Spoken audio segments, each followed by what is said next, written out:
কালী পুজোর দিন রাতে ভুল করেও কখনো এই কাজগুলি করবেন না। পড়বেন আর্থিক সংকটের কোপে, আপনার মধ্যেও প্রবেশ করবে নেগেটিভ শক্তি। জানেন কেন প্রতি বছর সতর্ক করেন জ্যোতিষীয় হিন্দু শাস্ত্রবিদরা? জানুন। দেখতে দেখতেই চলে এলো আলুর উৎসব দীপাবলি ও কালী পুজো। ইতিমধ্যেই চারিদিক সেজে উঠছে রং বেরঙের আলোয়। সাধারণত কালী পুজোর আগের রাতে বা দীপান্বিতা অমাবস্যার আগে চতুর্দশী তিথিতে বাঙালির ঘরে ঘরে পালিত হয় ভূত চতুর্দশী। ভূত চতুর্দশী রাতে নাকি বিদেহী আত্মারা ও স্বর্গত আত্মারা মর্তে নেমে আসেন, আর তার পরের দিনই হয় কালী পুজো। আসুন আগে জেনে নিন 2025-এর এবারের কালী পুজোর তিথি ও শুভ মুহূর্ত। এই বছর ধনতেরাস পালিত হবে 18ই অক্টোবর 2024 শনিবারে।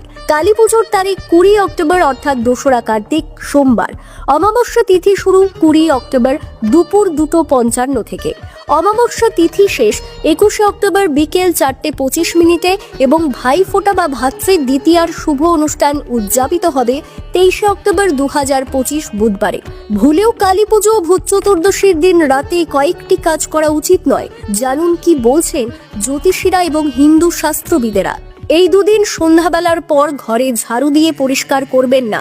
মনে করা হয় এর ফলে মা লক্ষ্মীকে ঘর থেকে বিতাড়িত করে দেওয়া হয়। এর ফলে আপনার গৃহে নেগেটিভ শক্তির প্রভাব বেড়ে যায়। মহিলাদের কালী পুজো ও ভূত চতুর্দশীর রাতে চুল খুলে ঘুমানো উচিত নয়, তাহলে নেগেটিভ শক্তি আকর্ষিত হয় এবং এর ফলে আপনার ও আপনার সন্তানের ক্ষতি হতে পারে। তাছাড়া চুল খুলে রাতে ঘুমোলে দেবী লক্ষ্মীও রুষ্ট হন।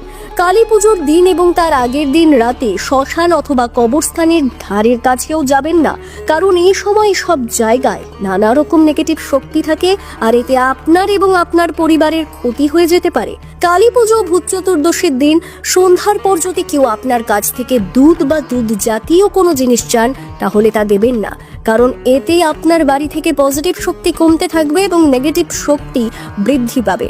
রাতে রান্না করার পর রান্নাঘর নোংরা করে রাখবেন না। রান্নাঘর এবং বাসনপত্র খুব ভালো করে পরিষ্কার করে রাখুন, এতে আপনার পরিবারের মঙ্গল হবে। এই দিনগুলোতে সন্ধ্যের পর অবশ্যই ঘরে প্রদীপ জ্বালান, চারিদিকে আলো দিয়ে সাজান, এতে অশুভ শক্তি দূর হয়ে বলেই বিশ্বাস। এমনকি সারা রাতও চাইলে